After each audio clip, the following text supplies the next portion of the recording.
साथियों, प्यारे विद्यार्थियों, आपका आज की कक्षा में स्वागत है। और आज हम यह अध्ययन करेंगे कि संख्या पत्ती पर आधारित जो बहुविकल्पीय प्रश्न है या किस तरह के प्रश्न आते हैं उसके बारे में हम जानकारी हासिल करते हैं। चलिए शुरू कर देते हैं। देखिए, संख्या पत्ती पर आधारित प्रश्न MCQ मल्टीपल चॉइस क्वेश्चन यानी बहुविकल्पीय प्रश्न होते हैं। यानी इसमें बहुत सारे विकल्प होते हैं, उन विकल्पों में एक सही होता है, उसी को छांटना होता है। चलिए शुरू करते हैं। पहला प्रश्न है, अगली संख्या होगी 2, 4, 6, 8। ये संख्याएं दे रखी है। इन संख्याओं में आगे की कौन सा नंबर आएगा, कौन सी गिनती आएगी, कौन सी प्राकृतिक संख्या आएगी, वो इसमें देखना है।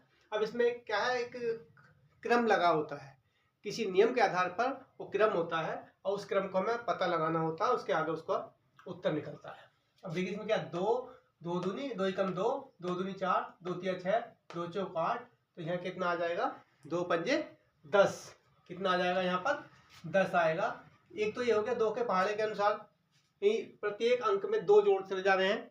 और दूसरा एक इसमें ये दिखाई दे रहा है कि 2 एक अंक छोड़ दिया, एक नंबर को छोड़ा गया है। जैसे 2 के बाद 3 छोड़ा, 3 के बाद 4 आ गया, 4 के बाद 5 छोड़ दिया, 5 6 आ गया। इधर से एक नंबर छोड़कर भी हम इसका उत्तर निकाल सकते हैं। तो इसमें आगे संख्या क्या आ रही है, 10 आ रही है। अब 10 में क्या है, अब 10 सही है तो कौन सा विकल्प देखिए, क्या है, 9 गलत हो जाएगा। ख में 10 है तो हमारा यही उत्तर सही हो जाएगा। ठीक है, 11 भी गलत होगा, 12 भी गलत होगा, क्योंकि 12 अगर 8 के बाद 12 जाता है तो फिर ज्यादा अंतर आ जाता है। ठीक है, अब फिर प्रश्न नंबर 2 में अगला नंबर बताइए। 1, 2, 4, 8, 16। अब इसमें कौन सा क्रम लगा हुआ है उस बात का हमें पता लगाना पड़ेगा। पहला क्या है, 1, 2, 4, 8, 16। देखिए, 1 का दुगना 2, 2 का दुगना 4, 4 का दुगना 8, 8 का दुगना 16 और 16 का दुगना कितना होता है, 32। तो ठीक है, इसका उत्तर क्या आ जाएगा, यहाँ पर 32 आ जाएगा। ठीक है, कौन सा उत्तर सही हो गया, घा वाला। प्रश्न नंबर 3, पैटर्न पहचानो और संख्या का पता लगाओ। पैटर्न पहचानो और संख्या का पता लगाओ। पहले पैटर्न क्या, देखिए क्या क्या प्रश्न क्या दिया, पहले देखते हैं। 600, 500, 400, 300। इसके बाद क्या आएगा, 200। बड़ा आसान सवाल हो गया। कितना आ जाएगा, 200। अब इसमें देखिए 200 कौन से विकल्प में है, क में 100 है, ख में 200 है, ग में 300 है, घ में 50 है। तो 200 हमारा कहां, ख में, इसी वाला उत्तर इसका सही होगा। प्रश्न नंबर 4, श्रृंखला को पूरा करो। श्रृंखला को पूरा करो। अब इसमें क्या है, 1, 4, 9, 16, 25। इसमें क्या हो रहा है, इसको पता लगाना पड़ेगा। देखिए, 1 ही कम 1, 1 के बाद आता है 2, 2 में 2 का गुणा करें कितना हो गया, 2 दूनी 4। फिर क्या आता है 3, 3 का 3 में गुणा 9। फिर क्या आता है, 3 के बाद 4 4 नंबर आता है, 4 का 4 में गुणा 4 चौक 16। फिर इस तरह 5 आ, 5 पंजे 25 और 5 के बाद फिर क्या आएगा, यानी 1 से लेकर के धीरे धीरे क्रमानुसार संख्या में गुणा हो रही है। ठीक है, पहले 1 की गुणा करी, एक पहले वाले में, फिर दूसरे में 2 की, तीसरे में 3 की, चौथे में 4 की और 5 में 5 की। फिर लास्ट में क्या हमारा क्या आना चाहिए, 6 छंग 36। तो 36 देखिए, पहले में 20 है, दूसरे में 24 है, तीसरे में 30 है, चौथे में 36। तो हमारा ये वाला उत्तर सही होगा। कितना आ जाएगा यहाँ, 36। प्रश्न नंबर 5, आगे की संख्या छांटो। आगे की संख्या छांटो। अब आगे की संख्या देखिए, 10, 20, 15, 30, 20। इसमें भी कोई नियम लगा हुआ है, उस नियम को पता लगाना। देखे अब इसमें क्या है, इसमें नियम लगा है। देखिए 10 के बाद 15, 10 के बाद 15, 15 के बाद 20, यानी एक संख्या छोड़ करके दूसरी से उसका संबंध है। इसमें 10 के बाद 15, कितने का डिफरेंस, 5 का। 15 के बाद 20, 20 में कितना डिफरेंस, 5 का। अब इसको ले लेते हैं, 20 और 30, 20 और 30 में कितना डिफरेंस, 10 का। तो 30 के बाद कौन संख्या आएगी, 40। कौन सी आएगी, 40। हमारा 40 कौन से में, देखिए पहले में 25, दूसरे में 35, तीसरे में 40, चौथे में 45। तो हमारा ये ग उत्तर इसका सही होगा। 6 नंबर पे है, सही संख्या ढूंढो। 1, 5, 25। देखिए पहली 1, 5 और दूसरी तीसरी 25 है, चौथी क्या होगी। अब पहले में क्या, इसमें गुणा करते जा रहे हैं, 5 का गुणा हो रहा है, 1 की 5 गुणा 5, 1 गुणा 5, 5 में 1 में 5 गुणा करें तो 5 कम 5, फिर 5 में गुणा करें 5 पंजे 25, फिर 5 में गुणा करेंगे 5 पंजे 25 पंजे 125। अब इसमें उत्तर देखिए कौन सा सही होगा।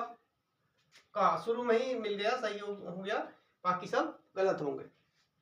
खाली जगह में आएगा 1 8 27, खाली जगह में क्या आएगा 1 8 27, इसमें घन हो रहा, घन देखिए 1 का घन 1 ही होता है, 1 को कितनी बार गुणा कर ले 1 ही आता है।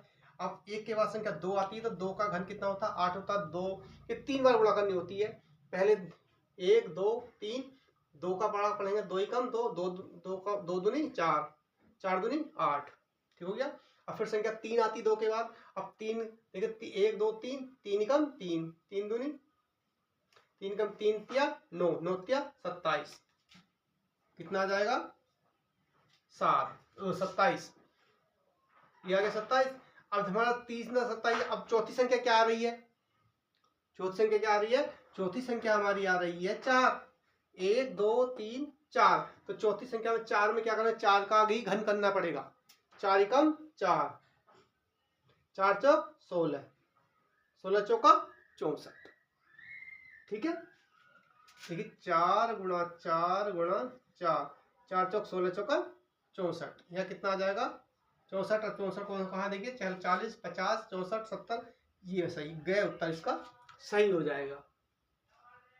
इसके बाद आता है प्रश्न नंबर 8, 3 अंकों की सबसे बड़ी 3 अंकों की सबसे छोटी प्राकृतिक संख्या।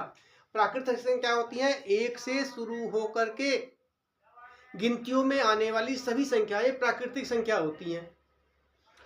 अब देखिए 3 अंकों की सबसे छोटी प्राकृतिक संख्या, पहली 1 अंक की 1, 1 अंक की सबसे बड़ी 9, 1 अंक की सबसे 2 अंकों की सबसे छोटी प्राकृतिक संख्या 10, 2 अंक की सबसे बड़ी संख्या 99, 3 अंक की सबसे छोटी प्राकृतिक संख्या 100 होती है। तो हमारा इसका उत्तर ये क्या सही होगा।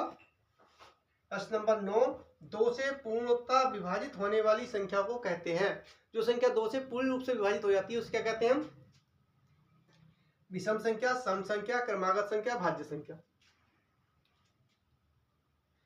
इसका सही उत्तर होगा सम संख्या। ये पहले भी हमने जब इसके बारे में पढ़ा था परिभाषाएं तो उसमें ये आया था। आगे देखिए, क्या शामिल करने पर प्राकृतिक संख्या पूर्ण संख्या बन जाती है, यानी प्राकृतिक संख्याओं में कौन सी अंक को शामिल कर लेते हैं कि प्राकृतिक संख्या पूर्ण संख्या में परिवर्तित हो जाती है, बदल जाती है, बन जाती है। तो उसमें आता है, उसका नियम पढ़ा था हमने 0, पहले पढ़ा था कि प्राकृतिक संख्याओं में 0 को सम्मिलित करने से प्राप्त संख्याएं पूर्ण संख्या कहलाती है। तो इसमें क्या है हमारा 0। अब 1 से 9 तक की संख्याओं को कहते हैं, 1 से 9 तक की संख्याओं को क्या कहते हैं, गिनती, अंक दोनों, कोई नहीं। 1 से 9 तक की संख्याओं को क्या कहते हैं, ये अंक होते हैं। क्या होते हैं, अंक, ठीक हो गया।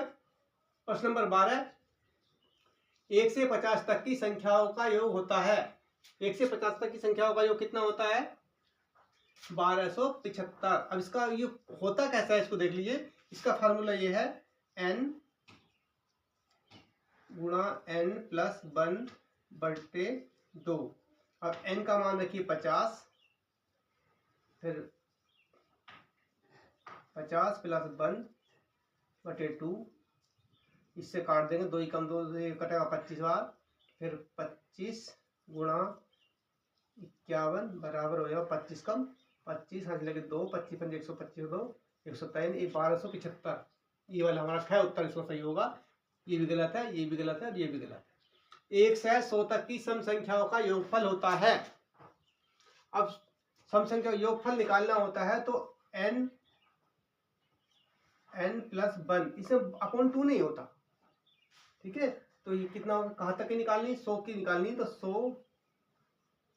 100 प्लस 1, 100 गुणा 101 बराबर 101, 10,100।